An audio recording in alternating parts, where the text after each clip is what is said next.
مسیح یسوع کے جلالی اور پرفضل نام میں آپ سب کی خدمت میں صبح کا سلام اور زندگی کا دریا مارننگ میٹنگ میں میں آپ کو خوش آمدید کہتا ہوں۔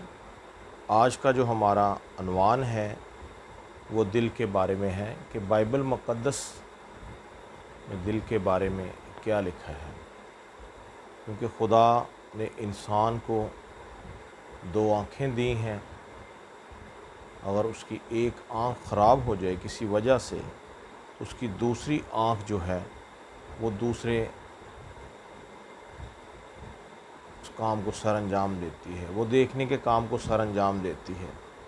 انسان کو خدا نے ہاتھ دو دیے ہیں، اگر اس کا ایک ہاتھ جو ہے وہ ناکارہ ہو جائے تو اس کا دوسرا ہاتھ اس کام کو سر انجام دیتا ہے۔ اسی طرح خدا نے انسان کو پھیپھڑے دو دیے ہیں، اگر اس کا ایک پھیپھڑا کسی وجہ سے ناکارہ ہو جائے تو خدا کے وسیلہ سے وہ سانس لینا شروع کر دیتا ہے، دوسرے پھیپھڑے کے ذریعے وہ سانس لیتا ہے۔ خدا نے انسان کو کان دو دیے ہیں، ٹانگیں دو دی ہیں، گردے دو دیے ہیں، مگر دل خدا نے انسان کو ایک ہی دیا ہے، اور زندگی بھی ایک ہی دفعہ انسان کو ملتی ہے۔ ہمیں آج اس بات کو دیکھنا ہے کہ خدا ہم سے کیا مانگتا ہے۔ خدا ہم سے ہمارے گردوں کو نہیں مانگتا، خدا ہمارے پھیپھڑوں کو نہیں مانگتا، خدا ہم سے ہمارا دل مانگتا ہے۔ اور کلام مقدس میں لکھا ہے مبارک ہیں وہ جو پاک دل ہیں کیونکہ وہ خدا کو دیکھیں گے۔ اور ہمیں اپنے دل کو پاک کرنے کی بہت زیادہ ضرورت ہے۔ آج کے اس دور میں، ترقی یافتہ دور میں، ہر ایک انسان کا دل جو ہے فکر مندی سے بھرا پڑا ہے۔ کلام حق میں لکھا ہے کہ فکر مندی سے انسان کا دل جو ہے وہ دب جاتا ہے، اور جب وہ کوئی اچھی بات سنتا ہے تو خوش ہوتا ہے۔ انسان کے دلوں میں بہت زیادہ فکروں کی کثرت ہے، ہر ایک انسان پریشان ہے، ہر ایک انسان دکھی ہے، کسی بیماری میں وہ مبتلا ہے، کسی پریشانی میں مبتلا ہے۔ جب ہم کسی پریشانی میں مبتلا ہوتے ہیں، جب ہم کسی دکھ میں مبتلا ہوتے ہیں تو ہم اپنے دل میں کسی اور کو بسا لیتے ہیں، اور اس کا نتیجہ بالآخر یہ نکلتا ہے کہ جب ہم کسی اور سے مراد خدا کے علاوہ کسی غیر معبود کو اپنے دل میں بسا لیتے ہیں۔ مثال کے طور پر ہم کسی پریشانی میں، کسی دکھ میں، کسی بیماری میں جب مبتلا ہوتے ہیں تو ہم غیر معبودوں سے رابطہ کرتے ہیں، ہم جادوگروں کے پاس جاتے ہیں، ہم ان سے سکون کی تلاش کرتے ہیں کہ کسی نہ کسی وسیلہ سے ہماری زندگی میں سکون آ جائے۔ اور میں آپ کو بتانا چاہتا ہوں کہ سکون جو ہے وہ ما سوائے خدا کی ذات کے دنیا میں کوئی ایسی ہستی نہیں جو ہمیں سکون دے سکے۔ اور جب شافی آپ کی زندگی میں آئے گا تو آپ کو آٹومیٹکلی شفا مل جائے گی۔ ہم شافی کو نہیں ڈھونڈتے، ہم شفا کو ڈھونڈتے ہیں، اور شفا دینے والا جب ہماری زندگی میں آ جائے گا تو ضرور ہے کہ ہمیں ہر قسم کی پریشانی سے، ہر قسم کی مخلصی سے خدا رہائی دینے کی قدرت رکھتا ہے۔ اور خدا کا یہ وعدہ ہے کہ اے تھکے ماندے بوجھ کے دبے لوگو سب میرے پاس آؤ تو میں تمہیں آرام دوں گا۔ اور جب آرام کا سرچشمہ ہمارے پاس ہے، جب آرام دینے والی قدرت ہمارے پاس ہے، کیونکہ بائبل مقدس کی جو مرکزی آیت ہے وہاں پہ یوں لکھا ہے، کیونکہ خدا نے دنیا سے ایسی محبت رکھی کہ اس نے اپنا اکلوتا بیٹا بخش دیا تاکہ جو کوئی اس پر ایمان لائے ہلاک نہ ہو بلکہ ہمیشہ کی زندگی پائے۔ ہمارا دل جب دو حصوں میں تقسیم ہو جاتا ہے، کلام حق میں یوں بھی لکھا ہے، ایک نوکر جو ہے دو مالکوں کی خدمت نہیں کر سکتا۔ اور جب ہمارے دل میں ایک سائیڈ پہ ہم خدا کے لیے محبت رکھیں گے اور دوسری سائیڈ پہ ہم ابلیس کو بھی دعوت دیں گے تو ایسا ناممکن ہے، کیونکہ خدا ہمارے دلوں سے، ہمارے کاموں سے واقف ہے۔ جیسا کہ امثال کی کتاب اس کا 4 باب اس کی 23ویں آیت کا ہم مطالعہ کریں، وہاں پہ یوں لکھا ہے، اپنے دل کی خوب حفاظت کر کیونکہ زندگی کا سرچشمہ وہی ہے۔ کلام حق میں یہ بھی لکھا جا سکتا تھا کہ اپنی آنکھوں کی خوب حفاظت کر، اپنے کانوں کی خوب حفاظت کر، اپنے گردوں کی، اپنے پھیپھڑوں کی خوب حفاظت کر۔ مگر میں آپ کو یہ بتانا چاہتا ہوں، اس بات پر زور دیا گیا ہے کہ اپنے دل کی خوب حفاظت کر کیونکہ زندگی کا سرچشمہ وہی ہے۔ کیونکہ جو بھی بات نکلتی ہے وہ انسان کے دل سے نکلتی ہے۔ ہم کسی کے لیے بدی یا بغض، کینہ یا نفرت رکھتے ہیں تو وہ ہمارے دل سے نمودار ہوتی ہیں، وہ باتیں، وہ چیزیں ہمارے دل سے نکلتی ہیں۔ اگر ہم کسی سے محبت کرتے ہیں تو وہ محبت بھی ہمارے دل سے نکلتی ہے۔ کلام حق میں یہ لکھا ہے، تو اپنے سارے دل، اپنی ساری جان اور اپنی ساری طاقت سے اپنے خدا سے محبت رکھ۔ دل جو ہے یہ سب چیزوں سے زیادہ ہیلہ باز اور لا علاج ہے۔ دل کو کوئی سائنس، کوئی طبیب، کوئی ایسا ماہر، کوئی ڈاکٹر، حکیم اس کو دریافت نہیں کر سکتا سوائے خدا کی ذات اقدس کے۔ جیسا کہ حزقیل کی کتاب میں یوں لکھا ہے، 18واں باب اس کی 31ویں آیت کا ہم مطالعہ کریں تو وہاں پہ یوں لکھا ہے، ان تمام گناہوں کو جن سے تم گناہ گار ہوئے دور کرو اور اپنے لیے نیا دل اور نئی روح پیدا کرو۔ ہم نے اپنے لیے خدا سے نئی روح مانگنی ہے، ہم نے خدا سے نیا دل مانگنا ہے۔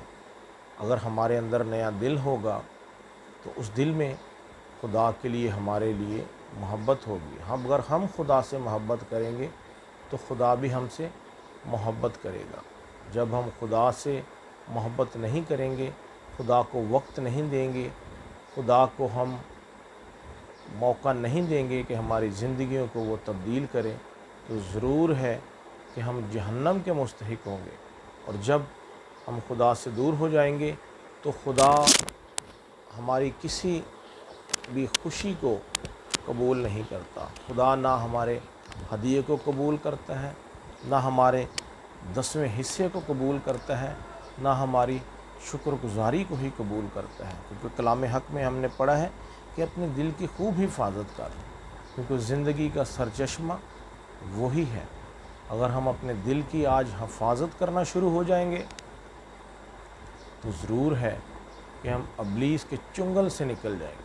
ابلیس جب ہماری زندگیوں میں داخل ہوتا ہے تو ہماری زندگیوں میں بہت زیادہ بے ضابطگیاں پیدا کر دیتا ہے، ہمارے لیے بہت دکھ کریٹ کرتا ہے، ہمارے لیے وہ پریشانیاں کھڑی کر دیتا ہے، ہمارے گھروں میں لڑائی جھگڑے پیدا کر دیتے ہیں، ہمارے گھروں میں نفرتیں پیدا کرتا ہے۔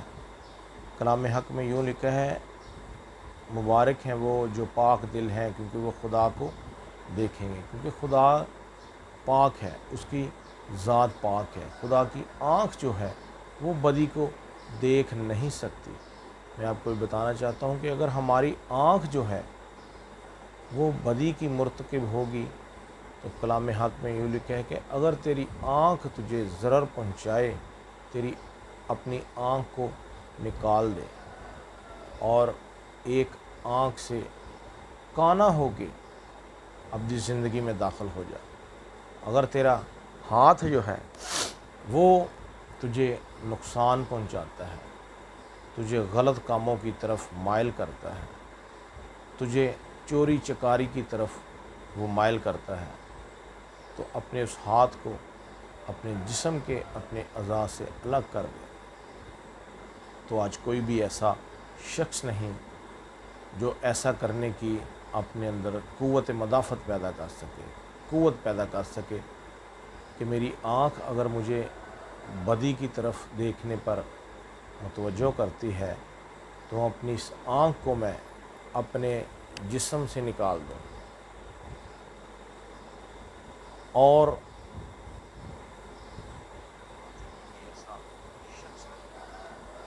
میں آپ کو یہ بتانا چاہتا ہوں، یوحنا کی انجیل اس کا 9واں باب اس کی 31ویں آیت کا اگر مطالعہ کریں تو کلام مقدس میں ایک بڑی خوبصورت بات لکھی ہے جس پر ہم قابل غور کریں گے۔ کلام حق میں یوں لکھا ہے، یوحنا کی انجیل 9واں باب اس کی 31ویں آیت، ہم جانتے ہیں کہ خدا گناہ گاروں کی نہیں سنتا، لیکن اگر کوئی خدا پرست ہو اور اس کی مرضی پر چلے تو وہ اس کی سنتا ہے۔ خدا کے کلام میں یہ واضح طور پر لکھ دیا گیا ہے کہ خدا گناہ گاروں کی نہیں سنتا۔ آج ہمیں پرکھنا ہے، اپنے آپ پر غور کرنا ہے، کہیں ہم گناہ گاری کی زندگی تو نہیں گزار رہے۔ اگر ہم گناہ گاری کی زندگی گزار رہے ہیں تو خدا نے ہمیں آج موقع دیا ہے کہ ہم اپنے آپ کو تبدیل کریں، ہم اپنے آپ میں نیا دل پیدا کریں۔ کلام مقدس میں لکھا ہے، متی کی انجیل اس کا 21واں باب اس کی 22ویں آیت میں، جو کچھ تم دعا میں ایمان کے ساتھ مانگو گے وہ یقین جانو تم کو مل گیا۔ آج ہم گاڑیوں کے پیچھے بھاگتے ہیں، مکانوں کے پیچھے بھاگتے ہیں، ہم شفا کے پیچھے بھاگتے ہیں، مگر شافی کو ہم نے ڈینائی کیا ہے۔ ہم شافی کے پیچھے نہیں بھاگتے۔ اگر ہم شافی کے پیچھے بھاگیں گے تو وہ سب چیزیں ہمیں انعام میں دینے کی قدرت رکھتا ہے۔ جس طرح سلیمان نبی نے خدا سے حکمت اور دانائی مانگی تو خدا نے اس کو دولت بھی دی، اس کو حکمت اور دانائی بھی دی۔ آج تک دنیا میں اتنا امیر بادشاہ نہ سنا گیا ہے نہ دیکھا گیا ہے۔ کلام مقدس میں لکھا ہے کہ خداوند شریروں سے دور ہے پر وہ صادقوں کی سنتا ہے۔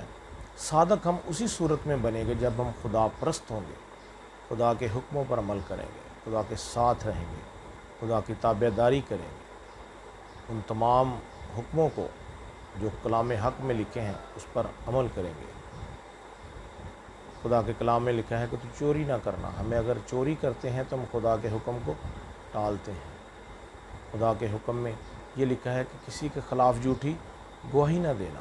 اگر ہم جھوٹی گواہی کسی کے خلاف دیتے ہیں تو ہم خدا کے حکم کی نفی کرتے ہیں، خدا کے پاک کلام کی نفی کرتے ہیں۔ جو شخص، جو بہن یا بھائی خدا کے پاک کلام کی نفی کرتا ہے، خدا اس کو ہرگز بری نہیں کر دے گا۔ مگر خدا کا یہ وعدہ ہے، اگر کوئی گناہ گار جو گناہ میں اپنی زندگی کو گزار رہا ہے، اپنی زندگیوں کو خدا کی طرف راغب کرے، اپنے گناہوں سے پھرے اور توبہ کے لیے اپنے آپ کو پیش کرے، کیونکہ کلام حق میں لکھا ہے کہ ساری قوموں میں جاؤ اور انجیل کی منادی کرو، اور جو ایمان لائے وہ بپتسمہ لے، وہ نجات پائے گا، اور جو ایمان نہ لائے وہ مجرم ٹھہرایا جائے گا۔ اور جب ہمارا دل ہی سخت ہوگا، ہمارا دل جو ہے وہ خدا کے حکموں کو نہیں مانے گا، تو ہم گناہ گاری کی زندگی میں داخل ہو چکے ہیں۔ ہمیں اس زندگی میں سے نکلنے کی کوشش کرنا ہے، کیونکہ اخیر زمانہ ہے کہ خدا کا کلام جو ہے اس دنیا سے اٹھا لیا جائے گا۔ اس وقت یوں ہوگا کہ لوگ خدا کے کلام کو ڈھونڈیں گے۔ آج لوگ پادریوں کے ساتھ بہت غلط کمنٹ ان کو کرتے ہیں کہ ایسے آپ پاسٹر بن گئے ہیں، آپ یہ فلاں بن گئے ہیں۔ خدا کے بندوں، میں آپ کو یہ بتانا چاہتا ہوں کہ خدا نے ہم کو چن لیا ہے۔ یوحنا کی انجیل میں لکھا ہے کہ تم نے نہیں بلکہ میں نے تمہیں چن لیا ہے، اور آپ بھی اس لائق بنے کہ خدا آپ کو بھی چنے۔